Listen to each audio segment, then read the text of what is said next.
Perkenalkan, nama saya Sela dari kelas 18 IS1. Sekarang saya akan menjelaskan makalah tentang audit sistem informasi dengan menggunakan ITIL versi 3 di bidang keuangan pada pemerintahan daerah. Saya akan menjelaskan latar belakang masalah terlebih dahulu. Audit sistem informasi merupakan suatu proses dikumpul dan dievaluasi bukti untuk menentukan apakah sistem komputer dapat mengamankan aset, menjaga integritas data, mendorong pencapaian tujuan organisasi secara efektif dan secara efisien. Audit pada dasarnya dapat dilakukan pada organisasi manapun dengan menggunakan proses bisnis sesuai dengan kebutuhan organisasi. Saat ini, audit informasi keuangan juga digunakan pada bidang pemerintahan dengan menggunakan kerangka kerja ITIL versi 3. Akan tetapi, sampai saat ini masih belum ada yang menggunakan evaluasi kerja pada sistem ini. Dilakukan untuk menilai apakah sistem tersebut sudah berjalan dengan baik dan lancar. Rumusan masalahnya, berdasarkan latar belakang masalah, maka dapat diambilkan pertanyaan sebagai berikut. Apakah tujuan dari dilakukannya audit sistem informasi? Yang kedua, apakah dengan adanya audit sistem informasi dengan menggunakan ITIL versi 3 pada bidang keuangan mempermudah pemerintahan daerah? Tujuan dari penelitian. Hasil dari penelitian tersebut memberikan beberapa tujuan, yaitu agar pembaca dapat mengerti apa yang dimaksud dengan audit sistem informasi, agar pembaca dapat mengerti penerapan ITIL versi 3 pada audit bidang keuangan pemerintahan daerah. Melakukan analisis pada ITIL sudah berjalan sesuai dengan keinginan pemerintahan. Batasan masalah. Pada makalah ini, kami akan menganalisis 2 jurnal yang membahas tentang audit sistem informasi dengan menggunakan ITIL versi 3 di bidang keuangan pada pemerintahan daerah. Manfaat dari penelitian ini yaitu agar kita dapat lebih memahami atau mengerti tentang audit sistem informasi dengan menggunakan ITIL dan mengetahui apakah ITIL berjalan sesuai dengan keinginan pemerintah. Saya akan menjelaskan landasan teori. Yang pertama tentang IT government. IT government sendiri bisa diartikan sebagai struktur dari hubungan dan proses yang mengarah dan menuntun organisasi dalam mencapai tujuannya dengan memberikan nilai tambah dengan pemanfaatan teknologi sambil memperhatikan resiko dan hasilnya. IT government mampu memberikan fasilitas kepada perusahaan atau industri dengan menggabungkan good practice dari perencanaan untuk mendapatkan suatu keunggulan. Terdapat 5 arena fokus tata kelola TI. Yang pertama, penyelenggaraan strategis atau strategic alignment. Memfokuskan keselarasan strategis IT dan strategi bisnis guna untuk mencapai suatu tujuan proses perusahaan. Yang kedua, penyampaian nilai. Prinsip teknologi informasi mampu memenuhi kebutuhan sistem, seperti tepat waktu dan sesuai anggaran. Yang ketiga, pengelolaan sumber daya. Hal yang berkaitan dengan pengelolaan sumber daya TI secara tepat dan mencakup infrastruktur IT, perangkat lunak, dan perangkat keras. Yang keempat, pengelolaan risiko.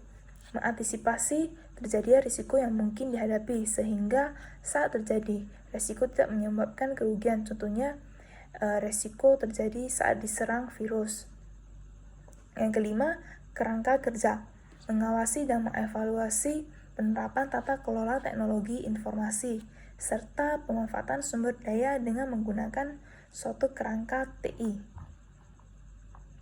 Yang kedua, audit sistem informasi. Istilah audit mungkin sudah banyak digunakan dalam bidang keuangan pemerintahan dan bahkan sampai teknologi informasi. Definisi dari audit informasi adalah suatu proses dikumpulnya dan dievaluasi bukti untuk menentukan apakah sistem komputer dapat mengamankan aset, menjaga integritas data, mendorong pencapaian tujuan organisasi secara efektif dan secara efisien. Tujuan dilakukannya audit adalah untuk menjaga aset, menjaga efektif sistem, dalam menggunakan sumber daya. Aspek keamanan mampu menjaga integritas data, ketersediaan sistem, dan tidak disalahgunakan. Dan sekarang saya akan menjelaskan tentang apa itu COBIT. COBIT adalah sekumpulan paduan standar praktis manajemen teknologi informasi yang dimana menjadi sekumpulan dokumen best practice untuk IT governance yang dapat membantu auditor menjelaskan dan user untuk menjembatani celah atau gap antara resiko bisnis, kebutuhan kontrol, dan permasalahan teknis. Terdapat 4 domain COBIT yang terdiri dari plan dan organize. Yang kedua, acquisition dan implementation. Yang ketiga, delivery and support. Yang keempat, monitoring dan evaluation.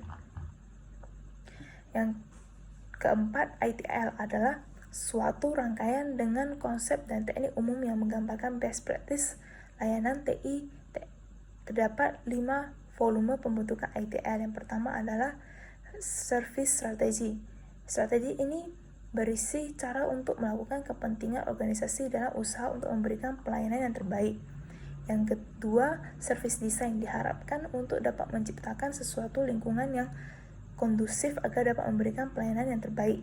Yang ketiga, service transition, gambaran suatu organisasi melakukan perusahaan menjadi suatu pelayanan yang diinginkan. Service operation, terhadap tahap ini untuk meningkatkan pelayanan internal maupun eksternal akan menjamin tingkat kinerja dalam pelangganan sebelumnya. Continuous service improvement, suatu organisasi selalu berkembang dari waktu ke waktu, namun organisasi selalu siap menghadapi perubahan-perubahan. Nah, sekarang saya akan menjelaskan tentang metode yang digunakan. Pada penelitian ini, metode yang digunakan adalah deskriptif kualitatif karena melakukan survei dengan menggunakan kuesioner sebagai cara untuk mengidentifikasi dan menganalisis. Teknik pengumpulan data yang digunakan adalah dengan menggunakan pengumpulan data sebagai data penelitian. Pengumpulan data melalui kuesioner, observasi, wawancara, dan lain sebagainya. Dalam kuesioner terdapat 2 aspek yang perlu ditinjau, yaitu tingkat kepentingan dan tingkat kematangan. Aspek tersebut dinilai akan memberikan nilai pada sistem tersebut. Sekarang saya akan membahas tentang hasil dan pembahasan. Pada jurnal paper 1 yang berjudul tentang audit penerapan aplikasi sistem keuangan pemerintahan daerah Kabupaten Klungkung menggunakan COBIT domain PO dan ITIL. Penelitian ini diawali dengan menggunakan data yang bertujuan untuk mendapatkan data primer dalam melakukan penelitian. Kuesioner dilakukan berdasarkan kerangka COBIT dan PO subdomain PO1, PO2, dan PO3 yang disesuaikan dalam melakukan penelitian. Kuesioner terdapat 2 aspek yang ditinjau, yaitu tingkat kepentingan dan tingkat kematangannya. Dapat dilihat dari tabel replikasi presentase hasil kuesioner tingkat kepentingan. Dari proses PO1, kita dapat melihat ekspektasi sebesar 95% dari tingkat kepentingan, dan PO2 mendapatkan ekspektasi sebesar 96% dari tingkat kepentingan, dan PO7 mendapatkan tingkat ekspektasi sebesar 96% dari tingkat kepentingan. Berdasarkan hasil dari replikasi presentasi hasil kuesioner, dapat dilihat dari ekspektasi yang sangat tinggi. Semakin tinggi nilai ekspektasi, maka semakin tinggi juga tingkat keberadaan pengelolaan TI tersebut. Berdasarkan kuesioner di atas, dapat dihitungkan current metodologi pada proses yang dihitung berdasarkan jumlah rata-rata current metodologi di setiap proses aktivitasnya. Alat pengumpulan data yang dilakukan pada paper 1 adalah dengan menggunakan data primer yang digunakan untuk melakukan penelitian, merancang isi kuesioner, dan melakukan wawancara untuk mengetahui tingkat kematangan layanan TI. Analisis data yang dilakukan pada penelitian ini adalah dengan menggunakan kuesioner. Kuesioner ini disusun berdasarkan kerangka COBIT dan domain PO atau Planning dan Organize. Subdomain PO1, PO2, dan PO7 yang disesuaikan dengan kebutuhan penelitian. Dalam kuesioner terdapat 2 aspek, yaitu tingkat kepentingan dan tingkat kematangan. Aspek tersebut dapat memberikan penilaian terhadap sistem yang dimiliki. Perbandingan gap tingkat kematangan sekarang dan tingkat kematangan yang diharapkan dapat diperbaiki dengan menggunakan ITIL versi 3 dalam penentuan strategi. Dalam jurnal paper 2 yang berjudul Audit Sistem Informasi dengan ITIL versi 3 subdomain Service Tax, Index Management, dan Program Management di bidang keuangan di Sub Kota Salingga. Penelitian ini diawali dengan melakukan pengumpulan data yaitu melalui pembagian kuesioner dan melakukan wawancara kepada Kepala Subbagian Dishubkumdar Kota Salatiga. Tujuan dilakukan pembagian kuesioner dan wawancara adalah untuk membuktikan kalau adanya dilakukan audit sistem informasi pelaporan keuangan daerah. Dari hasil kuesioner dilakukan pengecekan, sedangkan hasil wawancara dilakukan survei lapangan kepada subbagian Dishub Kota Salatiga untuk mengetahui kebenaran dengan dilihat di Service Desk, Index Management, dan Program Management pada sistem informasi pelaporan keuangan daerah di Sub Kota Salatiga. Dari hasil keseluruhan wawancara dan observasi yang dilakukan, diperoleh laporan bukti audit berdasarkan fakta, mendukungnya kesimpulan yang logis, menunjukkan gejala masalah yang potensi terjadi di masa depan. Kalau dari hasil penelitian, Service Desk bisa sebagai layanan TI maupun Service Desk itu sendiri. Tidak adanya survei kepuasan dari para pelanggan, tidak adanya tenaga kerja bagian layanan TI sehingga masalah tidak dapat diselesaikan. Tidak terjadinya perulangan masalah atau insiden yang sudah pernah terjadi sebelumnya. Belum adanya pemantauan manajemen layanan pada bagian Service Desk masih mengalami kekurangan tenaga ahli. Yang terakhir harus memperbanyak training. Alat pengumpulan data pada paper 2 ini adalah dengan menggunakan penyebaran kuesioner, melakukan survei lapangan, dan melakukan wawancara yang lebih detail kepada Kepala Subbagian Kota Salatiga.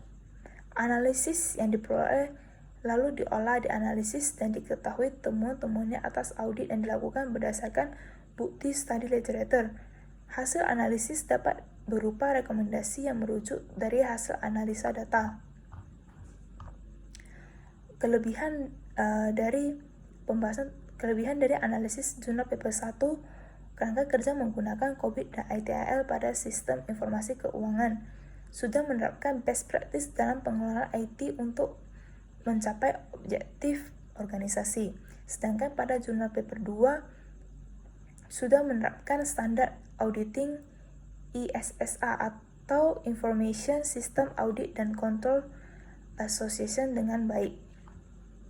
Kekurangannya pada jurnal paper 1 bahwa aktivitas pada proses tersebut sudah dijalankan, tetapi masih memerlukan bagian yang harus diperbaiki lebih lanjut, seperti perbaikan infrastruktur TI, pembenahan sumber daya manusia yang digunakan sebagai pengelolaan. Sedangkan pada jurnal paper 2, sistem informasi pelaporan keuangan masih memiliki kekurangan seperti kurangnya tenaga kerja di bagian Service Desk, masih belum adanya survei kepuasan dari pengguna, kurangnya tenaga layanan TI secara khusus sehingga memperlambat penyelesaian dalam masalah.